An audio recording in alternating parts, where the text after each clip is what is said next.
Hello guys, good morning. Goजोन फुंबिलि, गोजोन समबार दिनै हैप्पी मंडे.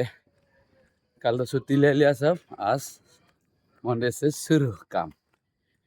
मा बुंनो सानोमोन आङो, जाय नोंथांमोना दा माइ हानायनि सिजनाव गावबा गावनि हिन्जावखौ माइ हाहोदो. आं हाना होनो हानाय नङा. मानोना आं गावनो हानो रोङा, गावनो हायाबा माइ. हिन्जावखौ बोरैसो सान्दुं गोसायाव माइ हाहोनो जानाय नङालै आंनि थाखाय. हिन्जावफोरा इमान समायना समायना हिन्जावफोरखौ मानो दुब्लियावलाय हेगारहरनो गोनांलै इमान सान्दुङाव. दाना मेचिन ओंखारदों, मेचिनजों हाना हाजिरा हो. जानाय नङालै आंनि थाखाय.